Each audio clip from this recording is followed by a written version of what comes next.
मनुष्य भौतिक दुनिया में जीवन भर खुशियां ढूंढता आ रहा है, लेकिन असली खुशी किस चीज में है और मनुष्य सदा खुश कैसे रह सकता है? सदा खुश रहने के लिए मनुष्य को कैसे रहना चाहिए? इस पर गौतम बुद्ध क्या बोले, चलिए जानते हैं कहानियों के माध्यम से। पहली कहानी। मुंबई जैसे हलचल भरे शहर में नितिन नाम का एक युवक रहता था। अपने आकर्षक रूप और चुंबकीय व्यक्तित्व के कारण वह वहां से गुजरने वाले हर किसी का ध्यान अपनी ओर आकर्षित कर लेते थे। कई लोगों द्वारा प्रशंसा किए जाने के बावजूद नितिन विनम्र और दयालु बने रहे। जरूरतमंद लोगों की मदद के लिए हमेशा तैयार रहते थे। एक दिन काम पर जाते समय नितिन की मुलाकात निधि नाम की एक युवा लड़की से हुई। उसके फटे कपड़े और घिसे पिटे जूते कठिनाई और संघर्ष की तस्वीर पेश करते थे। निधि अपने परिवार का भरण पोषण करने के लिए सड़क पर फूल बेच रही थी और कठिन परिस्थितियों के बावजूद उसके चेहरे पर एक उज्जवल मुस्कान थी। विपरीत परिस्थितियों में भी निधि की अटूट सकारात्मकता से नितिन मंत्रमुग्ध हो गया। उन्होंने उससे बातचीत की और उन चुनौतियों के बारे में जाना जिनका वह और उसका परिवार सामना कर रहे थे। निधि ने शिक्षा का खर्च उठाने और अपने परिवार को गरीबी से बाहर निकालने में सक्षम होने के अपने सपनों को साझा किया। निधि की कहानी से प्रभावित होकर नितिन ने उसके सपनों को हासिल करने में मदद करने का वादा किया। उन्होंने न केवल वे सभी फूल खरीदे जो वह उस दिन बेच रही थीं, बल्कि उन्होंने उसकी शिक्षा को प्रायोजित करने और उसके परिवार को आर्थिक रूप से समर्थन देने की भी पेशकश की। निधि कृतज्ञता से अभिभूत थी और उसे विश्वास ही नहीं हो रहा था कि नितिन ने उस पर कितनी दयालुता दिखाई है। इसके बाद के महीनों में नितिन निधि का गुरु और दोस्त बन गया। उन्होंने उसे स्कूल में दाखिला लेने में मदद की, उसे आवश्यक संसाधन उपलब्ध कराए और उसे अपने जुनून को आगे बढ़ाने के लिए प्रोत्साहित किया। नितिन के मार्गदर्शन में निधि निखरी, अपनी पढ़ाई में उत्कृष्ट रही और सीखने में खुशी पाई। जैसे जैसे निधि की जिंदगी बदली, नितिन में भी गहरा बदलाव आया। निधि के लचीलेपन और दृढ़ संकल्प को देखकर उन्हें अपनी प्राथमिकताओं का पुनर्मूल्यांकन करने की प्रेरणा मिली। उन्होंने महसूस किया कि सच्ची खुशी भौतिक संपत्ति या बाहरी मान्यता से नहीं, बल्कि दूसरों के जीवन पर सकारात्मक प्रभाव डालने से आती है। साथ में नितिन और निधि जहां भी गए, खुशियां और दयालुता फैलाने के मिशन पर निकल पड़े। उन्होंने आश्रय स्थलों में स्वेच्छा से काम किया, जरूरतमंद लोगों के लिए धन जुटाने का आयोजन किया और अपने समुदाय में आशा की किरण बन गए। दुनिया को एक बेहतर जगह बनाने की उनकी साझा प्रतिबद्धता से प्रेरित होकर हर गुजरते दिन के साथ उनका बंधन मजबूत होता गया। जैसे जैसे समय बीतता गया, निधि ने अपने परिवार में गरीबी के चक्र को तोड़ने के अपने सपने को पूरा करते हुए अपनी कक्षा में शीर्ष स्थान पर स्नातक की उपाधि प्राप्त की।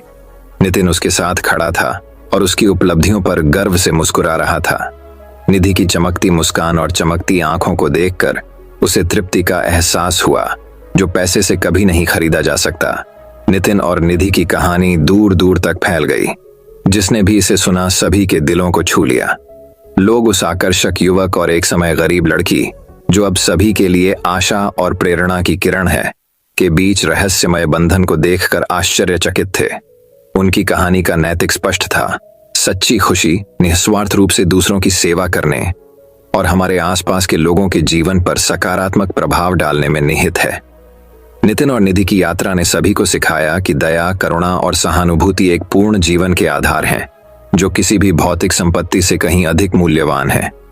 और इस तरह आकर्षक लड़के नितिन और कभी गरीब लड़की निधि की रहस्यमयी कहानी आशा, प्रेम और दयालुता की परिवर्तनकारी शक्ति की किंवदंती बन गई।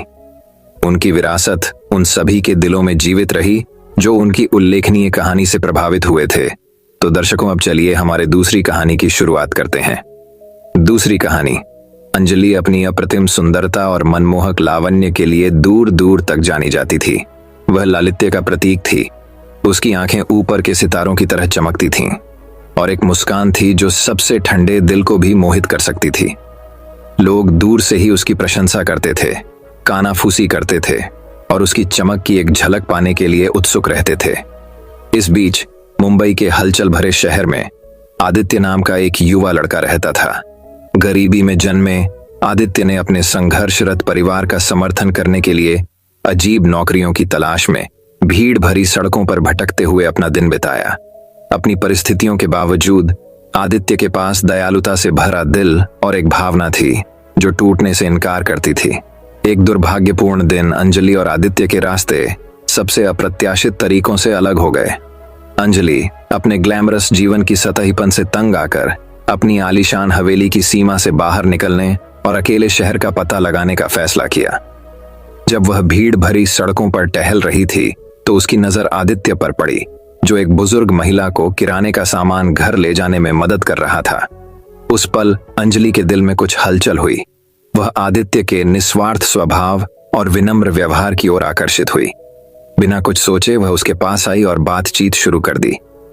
शुरुआत में अंजलि की सुंदरता से आश्चर्यचकित हुए आदित्य को जल्द ही एहसास हुआ कि वह अब तक मिले सभी लोगों से अलग है। वे टिमटिमाती शहरी रोशनी के नीचे कहानियां और सपने साझा करते हुए घंटों बातें करते रहे। जैसे जैसे दिन हफ्तों में बदलते गए, अंजलि और आदित्य की दोस्ती और भी गहरी होती गई। अपनी बिल्कुल भिन्न पृष्ठभूमियों के बावजूद उन्हें एक दूसरे की संगति में सांत्वना और आराम मिला। अंजलि ने आदित्य को सुंदरता और आश्चर्य की एक ऐसी दुनिया दिखाई जो वह पहले कभी नहीं जानता था, जबकि आदित्य ने अंजलि की आंखों को उन कम भाग्यशाली लोगों के संघर्षों और कठिनाइयों के प्रति खोला। एक शाम जब उन्होंने सूर्यास्त को आकाश को सुनहरे और गुलाबी रंग में रंगते देखा तो अंजलि अपनी आंखों में दृढ़ संकल्प के भाव के साथ आदित्य की ओर मुड़ी। उन्होंने वंचितों के जीवन में बदलाव लाने के लिए अपने विशेषाधिकार और संसाधनों का उपयोग करने की अपनी इच्छा उनके साथ साझा की। उसके जुनून और संकल्प से प्रेरित होकर आदित्य ने उसके साथ खड़े रहने और किसी भी तरह से उसका समर्थन करने की कसम खाई। अंजलि और आदित्य एक साथ जरूरतमंद लोगों के लिए आशा और खुशी लाने के लिए एक यात्रा पर निकले। उन्होंने एक फाउंडेशन शुरू किया जो कम भाग्यशाली लोगों को भोजन, आश्रय और शिक्षा प्रदान करता था, जिससे पूरे शहर में सम्मान और प्रशंसा मिलती थी। दयालुता के उनके निस्वार्थ कार्यों ने कई लोगों के दिलों को छू लिया। वे जहां भी गए सकारात्मकता और प्रेम की लहरें फैला दी। जैसे जैसे साल बीतते गए, दुनिया को एक बेहतर जगह बनाने के उनके साझा मिशन से अंजलि और आदित्य का बंधन मजबूत होता गया। रास्ते में उन्हें चुनौतियों और बाधाओं का सामना करना पड़ा, लेकिन एक दूसरे और उनके उद्देश्य पर उनके अटूट विश्वास ने सबसे कठिन समय में भी उनका मार्गदर्शन किया। एक दिन जब वे हाथ में हाथ डालकर उस शहर को देख रहे थे जिसे बदलने के लिए उन्होंने बहुत मेहनत की थी, अंजलि अपनी आंखों में कृतज्ञता के आंसू लेकर आदित्य की ओर मुड़ी। उसने उन्हें अपना मार्गदर्शक प्रकाश, अपनी शक्ति का स्रोत और अपना सबसे सच्चा साथी होने के लिए धन्यवाद दिया। बदले में आदित्य ने उसे प्यार और संभावना की दुनिया के लिए अपना दिल खोलने के लिए धन्यवाद दिया, जिसके बारे में उसने कभी सपने में भी सोचने की हिम्मत नहीं की थी। और इस तरह अंजलि और आदित्य की कहानी एक किंवदंती बन गई, जो प्रेम, दया और करुणा की शक्ति में विश्वास करने वाले लोगों द्वारा दबी आवाज में कानाफूसी की गई। उन्होंने दुनिया को दिखाया कि सच्ची खुशी धन या सुंदरता में नहीं है, बल्कि हमारे द्वारा बनाए गए संबंधों और हमारे रास्ते में जिन जिंदगियों को छूती है उनमें निहित है। क्योंकि अंत में यह वह धन नहीं है जो हमने एकत्र किया है, या जो प्रशंसा हमें मिलती है वह हमें परिभाषित नहीं करती है, बल्कि वह अच्छाई और प्रकाश है जो हम दुनिया में लाते हैं। तो दर्शकों, अब चलिए हमारे तीसरी कहानी की शुरुआत करते हैं। तीसरी कहानी। मुंबई जैसे हलचल भरे शहर में निशा नाम की एक युवती रहती थी। अपनी मनमोहक सुंदरता और गर्मजोशी भरे व्यक्तित्व के कारण निशा अपने आस पड़ोस के सभी लोगों की चहेती थी। वह जहां भी गईं, उनकी दयालुता और वास्तविक स्वभाव ने उन्हें अलग कर दिया। निशा का दिल सोने का था। वह हमेशा जरूरतमंद लोगों की मदद करने के तरीकों की तलाश में रहती थी। एक दिन जब निशा सड़क पर चल रही थी, उसने पार्क में एक बेंच पर बैठे एक बूढ़े आदमी को देखा। उनका नाम अमिताभ था, जो एक धनी व्यापारी थे और उन्होंने एक सफल लेकिन एकाकी जीवन व्यतीत किया था। उसके चेहरे पर ज्ञान और अनुभव की रेखाएं थीं, लेकिन उसकी आंखों में गहरी उदासी झलक रही थी, जिसे निशा नजरअंदाज नहीं कर सकती थी। जिज्ञासावश निशा ने अमिताभ से संपर्क किया और बातचीत शुरू की। अमिताभ निशा की उनमें सच्ची दिलचस्पी से आश्चर्यचकित थे, क्योंकि ज्यादातर लोग केवल उनकी संपत्ति और स्थिति देखते थे। जैसे ही वे बात कर रहे थे, अमिताभ ने अपनी पिछली उपलब्धियों की कहानियां साझा की, लेकिन साथ ही अपने पछतावे और सच्ची खुशी के अवसर चूकने की कहानियां भी साझा की। निशा ने ध्यान से सुना। उसका दिल उस बूढ़े आदमी के लिए दुख रहा था, जिसने वास्तविक आनंद और तृप्ति से रहित जीवन जिया था। वह देख सकती थी कि इतनी अमीरी के बावजूद अमिताभ के पास एक ऐसी चीज की कमी थी जो वास्तव में मायने रखती थी, प्यार और दूसरों के साथ जुड़ाव। निशा जानती थी कि उसे अमिताभ की उस खुशी को फिर से पाने में मदद करने के लिए कुछ करना होगा जिसे वह लंबे समय से भूल चुके थे। अगले कुछ हफ्तों में निशा नियमित रूप से अमिताभ से मिलने गईं। उनके लिए घर का बना खाना लाईं और उन्हें दिल से बातचीत में शामिल किया। उसने उस पर दया और करुणा दिखाई। धीरे धीरे उसने अपने दिल के चारों ओर बनाई गई दीवारों को तोड़ दिया। अमिताभ को निशा की उपस्थिति में सांत्वना मिली। उस शांति और संतोष की भावना महसूस हुई जो उन्हें लंबे समय से नहीं मिल रही थी। जैसे जैसे उनका रिश्ता गहरा होता गया, अमिताभ को निशा की दोस्ती की असली कीमत का एहसास हुआ। उसने उसे दिखाया था कि खुशी भौतिक संपत्ति या सांसारिक सफलता में नहीं, बल्कि मानवीय संबंध और सच्चे प्यार की सरल खुशियों में पाई जाती है। अमिताभ का दिल निशा के लिए कृतज्ञता से भर गया, जो उनकी अंधेरी और अकेली दुनिया में रोशनी लेकर आई थी। निशा के अटूट समर्थन और सहानुभूति के माध्यम से अमिताभ ने आत्मखोज और उपचार की यात्रा शुरू की। उन्होंने अपने अतीत के पछतावे को भुला दिया और वर्तमान क्षण को अपनाया। जीवन की सुंदरता को उसकी पूरी सादगी में छका। निशा के साथ अमिताभ को उद्देश्य और पूर्ति की एक नई भावना मिली, जिसे पैसे से कभी नहीं खरीदा जा सकता था। बूढ़ा आदमी और जवान औरत अविभाज्य साथी बन गए। उनका बंधन प्रेम और करुणा की परिवर्तनकारी शक्ति का प्रमाण है। साथ में वे साहसिक यात्रा पर निकले, हंसी और आंसू साझा किए और जीवन के अनमोल क्षणों की सुंदरता का जश्न मनाया। अमिताभ को सबसे अप्रत्याशित जगह एक दयालु आत्मा के दिल में सच्ची खुशी मिली थी। जैसे जैसे समय बीतता गया, अमिताभ पर निशा का प्रभाव पूरे शहर में फैल गया। लोग एक समय अलग थलग रहने वाले बूढ़े व्यक्ति में हुए उल्लेखनीय परिवर्तन से आश्चर्यचकित थे, जो अब जहां भी जाता था खुशी और सकारात्मकता बिखेरता था। उन्होंने निशा और अमिताभ के बीच की खूबसूरत दोस्ती की प्रशंसा की, जो उस जादू की याद दिलाती है जो तब होता है जब हम दूसरों के लिए अपना दिल खोलते हैं। और इस तरह आकर्षक महिला निशा और अमीर बूढ़े व्यक्ति अमिताभ की कहानी मुंबई में एक किंवदंती बन गई। उनकी कहानी ने अनगिनत आत्माओं को धन या स्थिति में नहीं, बल्कि दयालुता, प्रेम और संबंध के सरल कार्यों में खुशी खोजने के लिए प्रेरित किया, जो वास्तव में जीवन को जीने लायक बनाते हैं। निशा और अमिताभ की कहानी एक शक्तिशाली अनुस्मारक के रूप में खड़ी है कि सच्ची खुशी हम सभी के भीतर निहित है। हमें इसे खोजने के लिए केवल अपना दिल खोलने की जरूरत है। तो दर्शकों, अब चलिए हमारे चौथी कहानी की शुरुआत करते हैं। चौथी कहानी, भिक्षु और सेवक। पहाड़ियों के बीच बसे एक अनोखे गांव में मास्टर जेनिथ नाम का एक भिक्षु और उसका वफादार नौकर थॉमस रहते थे। वे एक अप्रत्याशित जोड़ी थे, शांत साधु जो ज्ञान और आंतरिक शांति की तलाश में था, और मेहनती सेवक जो अटूट समर्पण के साथ मठ की दैनिक जरूरतों को पूरा करता था। मास्टर जेनिथ अपनी बुद्धिमत्ता और शांत स्वभाव के लिए दूर दूर तक जाने जाते थे। लोग उनके मार्गदर्शन और ज्ञान की तलाश में दूर दूर से यात्रा करते थे। दूसरी ओर थॉमस एक साधारण व्यक्ति थे जिन्हें दूसरों की सेवा करने में खुशी मिलती थी। अपने मतभेदों के बावजूद भिक्षु और सेवक ने आपसी सम्मान और समझ पर आधारित एक गहरा बंधन साझा किया। एक दिन जब वे मठ के प्रांगण में बैठकर चाय पी रहे थे, थॉमस ने मास्टर जेनिथ से एक प्रश्न पूछा। मास्टर, उसने कहा, सच्ची खुशी का रहस्य क्या है? मास्टर जेनिथ ने जानबूझकर मुस्कुराते हुए उत्तर दिया, खुशी मेरे प्रिय थॉमस, बाहरी संपत्ति या क्षण भंगुर सुखों में नहीं पाई जाती है। यह मन की एक अवस्था है, अस्तित्व का एक तरीका है जो भीतर से आता है। हैरान होकर थॉमस ने पूछा, लेकिन कोई इस आंतरिक खुशी को कैसे पा सकता है? मैंने कई वर्षों तक आपकी सेवा की है, फिर भी मुझे अभी भी अपने भीतर खालीपन का एहसास होता है। बुद्धिमान साधु ने थॉमस के कंधे पर सांत्वना भरा हाथ रखा और कहा, सच्ची खुशी बाहरी मान्यता या भौतिक धन का पीछा करने में नहीं है। यह वर्तमान क्षण में संतुष्टि पाने, चीजों को वैसे ही स्वीकार करने और उन आशीर्वादों के लिए आभारी होने के बारे में है जो हम पहले से ही प्राप्त कर चुके हैं। पास होना थॉमस ने अपने दैनिक कार्य करते समय इन शब्दों पर विचार किया। उन्होंने जीवन के साधारण सुखों में आनंद लेते हुए सचेतनता और कृतज्ञता का अभ्यास करना शुरू कर दिया। उनके चेहरे पर सूरज की गर्मी, गांव के चौराहे पर खेलते बच्चों की हंसी, बगीचे में खिलते फूल की सुंदरता।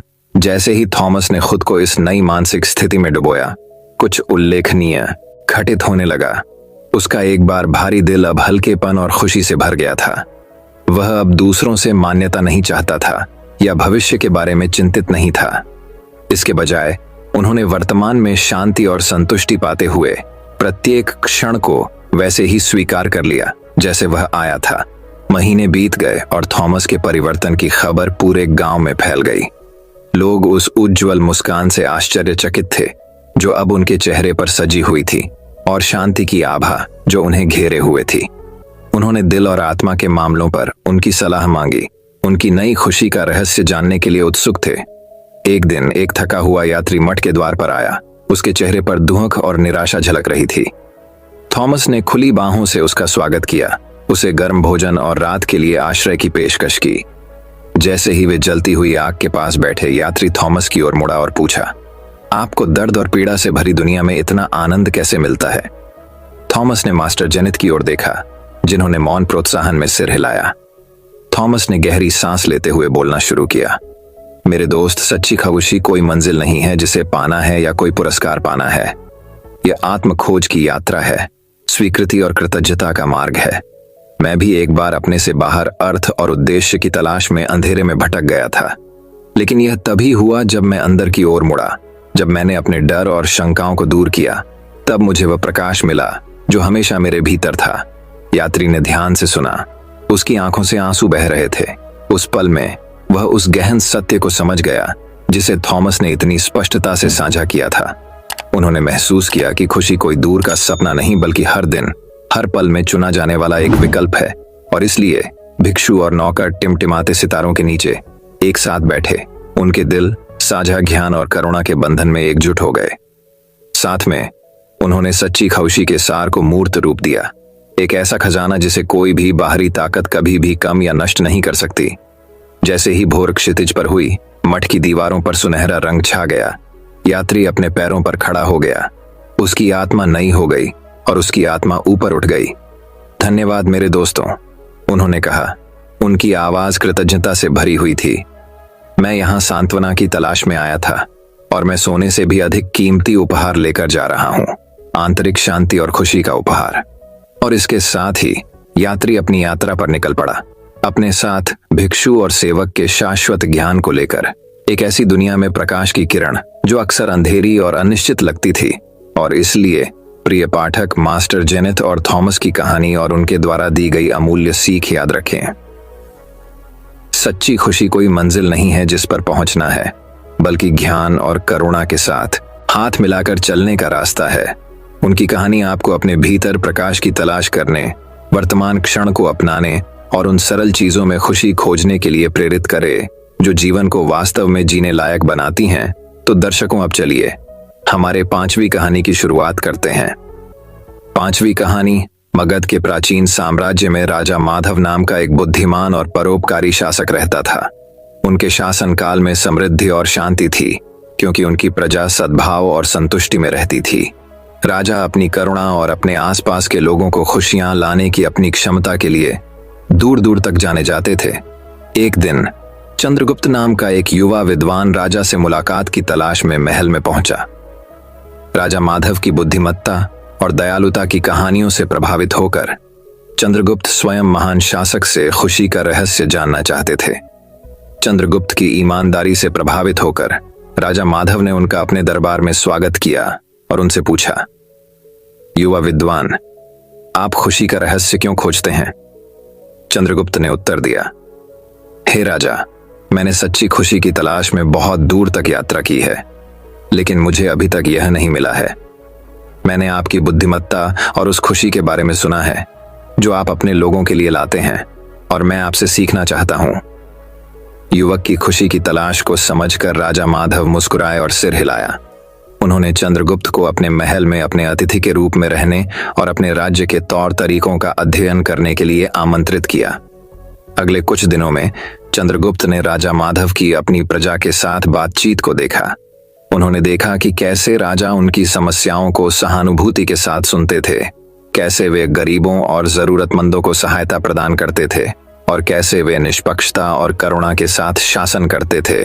चंद्रगुप्त मगध के लोगों की दीनहीन परिस्थितियों के बावजूद आई खुशी से आश्चर्यचकित थे। एक शाम जब वे शाही उद्यान में बैठे थे, चंद्रगुप्त ने राजा से पूछा, महामहिम, आप अपनी प्रजा को कैसे खुशियां लाते हैं? सच्ची संतुष्टि का रहस्य क्या है? राजा माधव ने आंखों में चमक के साथ चंद्रगुप्त की ओर देखा और कहा, खुशी का रहस्य मेरे प्रिय विद्वान धन या शक्ति में नहीं, बल्कि दूसरों की सेवा करने के सरल कार्य में निहित है। सच्ची खुशी आसपास के लोगों के जीवन को समृद्ध बनाने से आती है। आप जहां भी जाएं, प्रेम और दयालुता फैलाएं। चंद्रगुप्त ने राजा की बातों पर गहराई से विचार किया और उन्हें उनकी शिक्षाओं में सच्चाई का एहसास हुआ। वह समझ गया था कि खुशी कोई मंजिल नहीं है जिस तक पहुंचा जा सके, बल्कि एक यात्रा है जिसे गले लगाया जाए, जो सार्थक संबंधों और दयालुता के निस्वार्थ कार्यों से भरी हो। राजा माधव की बुद्धिमत्ता से प्रेरित होकर चंद्रगुप्त ने मगध राज्य में रहने और दूसरों की सेवा के लिए अपना जीवन समर्पित करने का फैसला किया।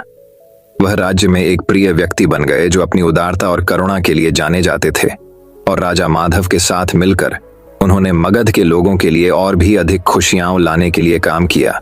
वर्षों बीत गए और चंद्रगुप्त बूढ़ा हो गया। उसका हृदय राजा माधव से सीखे गए सबक के लिए कृतज्ञता से भर गया। अपने अंतिम दिन जब वह अपने प्रियजनों से घिरे हुए मृत्युशैया पर लेटे थे, चंद्रगुप्त बहुत मुस्कुराए। उनका चेहरा खुशी से चमक रहा था। राजा माधव उसके पास बैठ गया, उसका हाथ पकड़कर और फुसफुसाए, तुम्हें सच्ची खुशी मिली है मेरे प्यारे दोस्त। तुम्हारी विरासत उन सभी के दिलों में जीवित रहेगी जो तुम्हें जानते थे, क्योंकि तुमने हमें दिखाया है कि खुशी का रास्ता क्या है, प्रेम और निस्वार्थता से परिपूर्ण।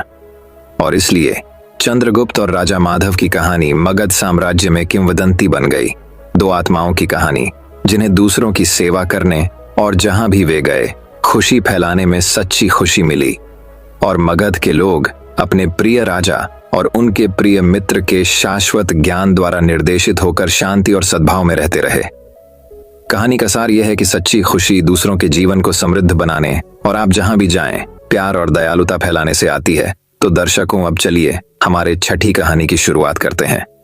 छठी कहानी मोहित भिक्षु और मासूम निकिता की कहानी। एक बार सेरेनिटी वैली के शांत गांव में दो व्यक्ति रहते थे जिनके रास्ते सबसे अप्रत्याशित तरीके से एक दूसरे से जुड़े हुए थे। मोहित मोंक, एक बुद्धिमान और संतुष्ट भिक्षु, और मासूम निकिता, एक जिज्ञासु और उत्साही युवा लड़की। दोस्ती के बीज मोहित भिक्षु गांव के बाहरी इलाके में एक साधारण मठ में रहता था। वह अपनी गहन बुद्धिमत्ता और शांति की अटूट भावना के लिए दूर दूर तक जाने जाते थे। एक धूप भरी दोपहर में जब वह एक शांत कमल तालाब के पास ध्यान कर रहे थे, तो हवा में गूंजती हंसी की आवाज से उनका चिंतन बाधित हो गया। मासूम निकिता, आश्चर्य से भरे दिल वाली एक चंचल आत्मा, मठ के आसपास के जंगल में गहराई तक चली गई थी। उसकी नजर एक दुर्लभ फूल पर पड़ी जिसकी जीवंत पंखुड़ियां हल्की हवा में नाच रही थीं।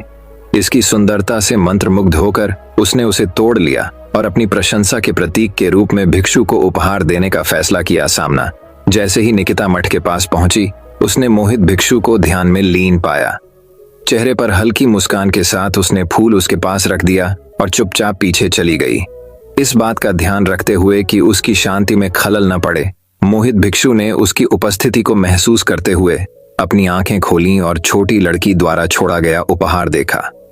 उसके शुद्ध भाव से प्रभावित होकर उसने उसे ढूंढने और अपना आभार व्यक्त करने की कोशिश की, और इस तरह बुद्धिमान भिक्षु और मासूम बच्चे के बीच बंधन शुरू हुआ।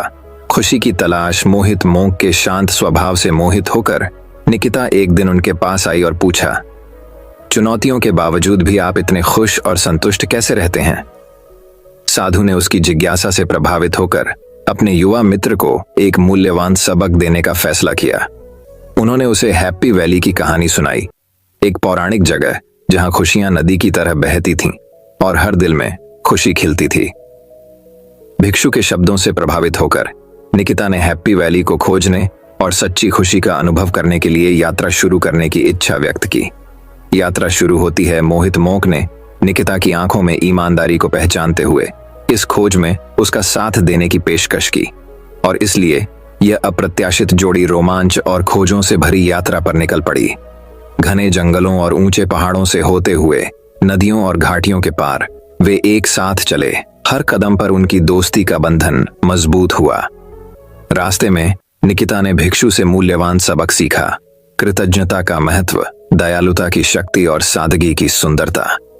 उसने महसूस किया कि सच्ची खुशी भौतिक संपत्ति या बाहरी परिस्थितियों में नहीं, बल्कि किसी के दिल की गहराइयों में होती है। क्रांति, रहस्योद्घाटन। जैसे ही वे सबसे ऊंचे पर्वत के शिखर पर पहुंचे, नीचे घाटी का मनमोहक दृश्य देखते हुए निकिता को अपने ऊपर शांति का एहसास हुआ। शांति के उस क्षण में उसे खुशी का सही अर्थ समझ में आया। यह कोई दूर की मंजिल नहीं थी जिसे पहुंचा जाना था, बल्कि एक यात्रा थी जिसे गले लगाया जाना था। मोहित मोक की ओर मुड़ते हुए उसने कहा, आपकी बुद्धिमत्ता और दयालुता से प्रेरित होकर मैंने अपने भीतर हैप्पी वैली पाई है। मुझे सच्ची खुशी का रास्ता दिखाने के लिए धन्यवाद। साधु गर्मजोशी से मुस्कुराया, यह जानकर कि उसके युवा मित्र ने किसी भी भौतिक संपत्ति से कहीं अधिक मूल्यवान खजाना खोजा है। कहानी का नैतिक पहलू है, और इस प्रकार मोहित मोंक और मासूम निकिता की कहानी सेरेनिटी वैली में एक किंवदंती बन गई, जिसने पीढ़ियों को अपने भीतर खुशी तलाशने और दोस्ती के बंधन को संजोने के लिए प्रेरित किया, जो उनके रास्ते को रोशन करता है। क्योंकि ज्ञान और मासूमियत के मिलन में ही आनंद और संतुष्टि का असली सार निहित है। इसलिए याद रखें प्रिय पाठक, खुशी कोई ऐसी मंजिल नहीं है जिसे पाया जाए, बल्कि एक यात्रा है जिसे खुले दिल और इच्छुक भावना से अपनाया जाए। और आत्मीय आत्माओं की संगति में खुशी की तलाश प्यार और खुशी के साझा क्षणों से रोशन मार्ग बन जाती है। दोस्तों, मैं उम्मीद करता हूं कि यह कहानी सुनने से आपके जीवन में अच्छे बदलाव आए होंगे। आपको इस वीडियो से क्या सीखने मिला, ये कमेंट करके जरूर बताएं।